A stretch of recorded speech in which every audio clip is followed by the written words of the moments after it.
오늘의 사연 지금 바로 시작해 볼게요. 안녕하세요. 40대 중반의 남자입니다. 제가 대학생이던 시절의 이야기를 한번 해보려고 합니다.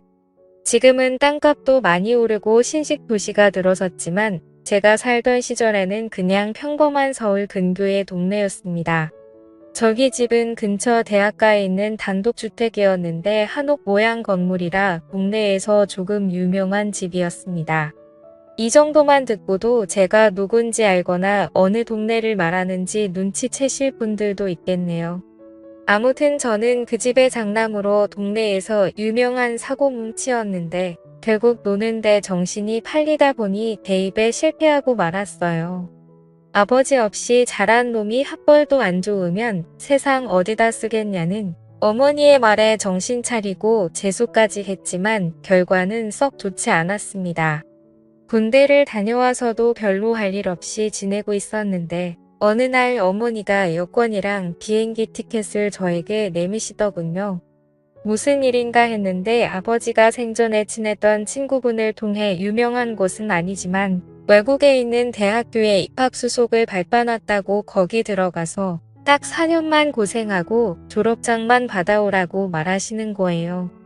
제가 그동안 어머니 속을 많이 썩였나 싶기도 하고 사실 어머니 모양새가 이 학교를 가지 않으면 거의 저를 밖으로 내쫓아 버리겠다 하는 모양새여서 그렇게 호롤단신으로 유학길에 올랐습니다. 앞으로의 새로운 생활을 기대하면서요. 부끄러운 이야기지만 사실 결과는 그렇게 좋지 않았습니다. 첫 해에는 그나마 마음 잡고 공부를 하려고 했는데 공부를 잘하던 사람도 아닌데 갑자기 외국에 나가 다른 나라 말로 공부를 하라니 아주 고역이더라고요. 그런 힘든 시기를 보내는 건 저만이 아니었는데 학교에도 저같이 최종 학력을 위해 들어온 한국 친구가 있었습니다. 둘이 죽이 잘 맞기도 하고 해서 외국에서도 동네방네 사고를 치고 다니기 시작했는데 결국 학교에서 제적을 당하고 말았습니다. 두려워서 어머니께는 말씀도 못 드리고 이러고 저러고 있다가 결국 체류 기간이 끝나버려서 몰래 귀국했어요. 집 앞에 도착했는데 어머니가 날 보면 보고 싶었다고 좋아하실까? 아니면 정말 어디에다 넣어둬도 똑바로 하는 것 하나도 없는 한심한 놈이라고 욕을 하실까? 이런저런 생각에 집 근처 전봇대 뒤에서 들어갈까 말까를 한참을 고민하고 있었습니다. 그러면서 시간을 보내고 있는데 골목 어귀에서 여자들 웃고 떠드는 목소리가 들리더라고요. 탈양 같은 성격은 어디 버리질 못하는지 들려오던 목소리 쪽으로 고개가 절로 돌아갔습니다.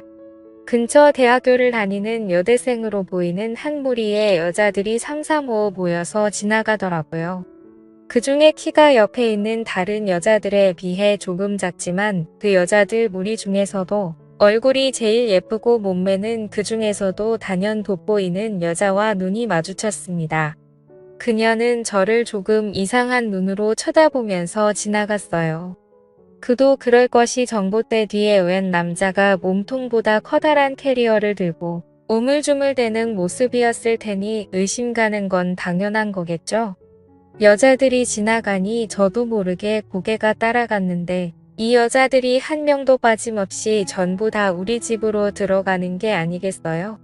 그래서 이게 무슨 상황이지? 하는 생각이 들었습니다.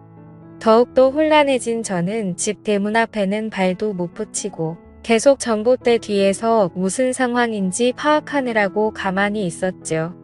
그런데 얼마 안 있어서 경찰이 오더라고요. 수상한 남자가 집 앞에 서 있다고 신고를 받고 왔다고요? 경찰에게 저 여기 사는 사람이라고? 이 집 아들이라고 설명을 드렸는데 믿지를 않아서 결국엔 현관문 초인종을 누르게 되었습니다. 어머니는 식당에 일로 갔을 시간이라 없을 터이니 결국 아까 그 조그만 여자가 나와서 경찰에게 저 사람이 맞다고 수상한 사람이라고 하더라고요. 그렇게 경찰서까지 다녀와서 어머니에게 연락을 드리고 귀를 꼬집힌 채 질질 끌려 집까지 왔습니다. 거실에서 무릎을 꿇고 앉아 혼나고 있는데 여자들이 한 명씩 번갈아 가며 나오면서 저를 흙을 틀고 보더라고요. 한참을 혼내다가 그래도 자식이기는 부모 없다고 어머니는 얼마나 힘들었으면 거기서도 그랬겠냐며 차라리 잘 됐다고. 손이 모자라서 힘들었는데 엄마 하는 일이나 도우라고 하더라고요. 우리 집에 있는 저 여자들은 뭐냐고 물었더니 여자 혼자 몸으로 자식 새끼 외국에 보내놨더니 학비에 너무 힘들어서 제가 없는 동안 빈방을 하숙집으로 돌리고 계셨던 것이었습니다. 여자 혼자 사는 집이라 처음에는 남학생들을 받았었는데 매일 술에 취해서 행패 부리고 그러는 대학생들을 어머니 혼자서는 감당을 못하시다가 다 내쫓아버리고 여대생들만 받게 되었다고 하셨습니다. 제가 쓰던 방도 이미 여대생 중 한 명이 차지한 상태였고 저는 다락방 신세를 지게 되었어요.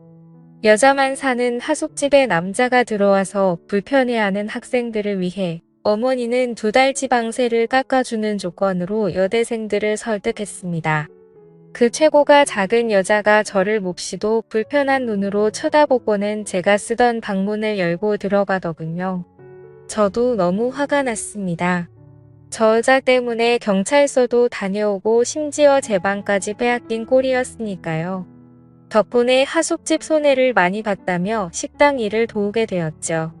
아무튼 그렇게 5명이 여대생들과 동거 아닌 동거를 시작하게 되었습니다. 그래도 왕년에 여자 꽤나 울려본 저였던지라 같이 사는 여대생들하고 친해지는 건 문제도 아니었습니다. 오히려 여자들하고 같이 살게 되니 좋더라고요. 어디 멀리까지 안 가도 젊고 예쁜 여자들이 항상 집에 있고 친해지다 보니 술도 자주 마시고 무슨 일이 있을 때마다 저를 불러서 도움을 요청하는데 애인이 5명이 동시에 생긴 것 같은 기분이 들었습니다. 무더운 여름 때였는데 마당이 딸린 주택이다 보니 거기다가 자리를 깔고 술도 자주 마셨습니다. 미녀 여대생들과 마시는 술은 무엇보다 값진 추억이었어요. 그녀들이 여름이라 옷들도 시원하게 입고 있노라면 고개를 둘 곳을 찾지도 못할 정도로 어디를 봐도 숨이 턱 넘어갈 만큼 여자들에게 둘러싸인 환경은 남부러울 것 없었죠. 그런데 단 1명. 저를 보고 경찰을 부른 그 여자와는 도무지 친해질 수 없었습니다. 첫 만남부터 살짝 어긋난 것 때문인지 묘하게 저와는 거리감을 두더라고요. 어차피 하숙집을 떠나면 또 만나겠어 하는 생각도 있고 다른 여자들과는 사이가 좋으니 별로 신경은 쓰이지 않았습니다. 제가 지내는 다락방은 어머니가 지내는 방 바로 옆에 들어가는 문이 있었는데 그 문은 제가 살 때는 없는 문이었습니다. 학생 1명 더 받아보겠다고 무리하게 문을 만들어 개조를 했는데 아무리 잘 꾸며놔도 누가 곰팡 내나는 다락방에서 살고 싶어 하겠어요. 결국 방을 채우지 못하고 빈 방으로 내버려 두고 있었는데 마침 제가 돌아와서 지낼 수 있었던 거죠. 단열도 잘 안 되는 여름에는 지내기가 아주 죽을 맛이었습니다. 다락방을 거실에서 들어갈 수 있는 문을 만들기 전에는 다락방으로 통하는 문은 제 방에 있었습니다. 물론 그녀들이 들어와 살기 시작하면서 제가 쓰던 방에서 통하던 문은 다락방 안쪽에서 막아놓기는 했지만요. 하지만 그날은 특히 더 무더위가 기승을 부리는 날이었습니다. 원래는 낮부터 어머니의 식당에 가서 일찍부터 밑준비를 도와주기로 했었는데 서울에 있는 이모가 맹장염으로 입원을 하게 돼서 그날은 식당을 휴업하고 어머니는 이모의 간호를 위해 병원으로 가 있는 상태였고 여자들은 다 학교에 가 있는 시간이니 저는 혼자 붕 뜬 상태로 집안에 덩그러니 남게 되었습니다. 정해진 약속도 없고 사실 집에서 놀고 있는 건 제 친구들을 통틀어서 저 혼자밖에 없었기 때문에 급한 약속도 잡기에는 무리였습니다. 근처 책방에서 만화책 몇 권을 빌려와서 누워있는데 해가 중천했더니 점점 다락방이 달궈지기 시작하더라고요. 단열도 제대로 안 되고 창문도 따로 없는 방이라서 방은 서서히 찜통처럼 되고 있었는데 거기에 선풍기 가지고는 이 더위를 쫓아낼 방법은 없어 보였습니다. 그러던 와중에 문득 제 방에 설치된 에어컨 생각이 나더라고요. 다른 방에 비해 제 방은 큰 방이었고 당시에는 에어컨까지 설치된 환경이 아주 좋은 방이었습니다. 당연히 하숙방 중에서 하숙비도 제일 비쌌어요.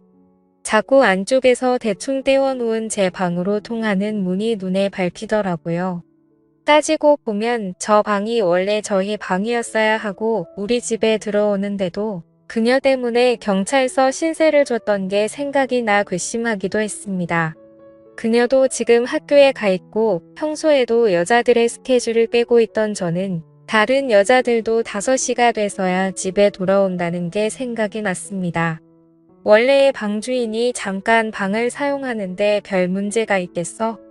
라는 생각에 그 뒤로 공구를 챙겨와서 문을 대충 떼어놓은 못들을 전부 다 뽑아버렸죠. 다락방 문은 오래 사용하지 않아서 그런지 여는데 조금 뻑뻑한 느낌이 들었습니다. 하지만 정말 오랜만에 제 방에 들어오게 되었죠. 제가 쓰던 침대는 여자 느낌이 물씬 나는 분홍색 이불로 교체되어 있었지만 제가 쓰던 책상이나 서랍장은 전부 다 그대로였습니다. 이 여자는 에어컨을 언제부터 틀어놓은 건지 방은 이미 제가 들어갔을 때부터 시원해 있었어요. 혹시나 침대가 눈에 들어왔지만 그래도 흔적이 남기 쉬울 것 같아서 바닥에 자리를 깔고 누웠습니다. 빌려온 만화책을 바닥에 엎드리다시피 누워보고 있는데 지상 낙원이 따로 없더라고요. 그리웠던 제 방의 에어컨까지 시원해 있으니 다락방으로 돌아가고 싶다는 생각이 들지 않을 정도였어요. 그 안락함에 취해버린 건지 어느덧 저는 잠에 들고 말았습니다.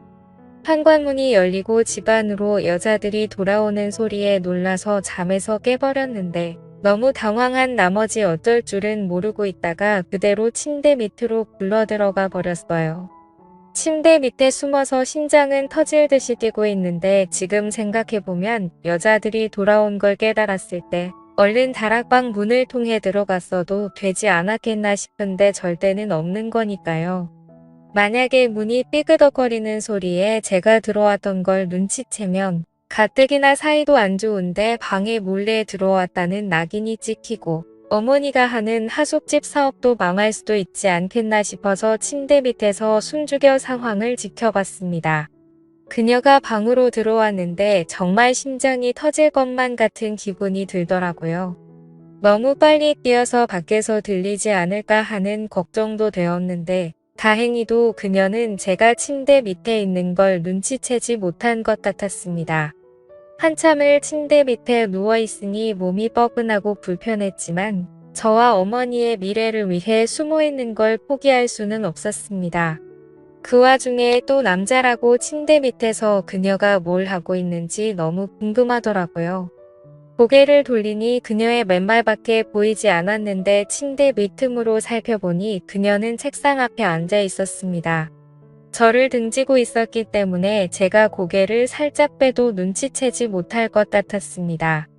확실히 얇은 나시티를 입고 있는 건 보였는데 밑에는 의자 등받이에 가려 뭘 입고 있는지는 확인이 되지 않았습니다.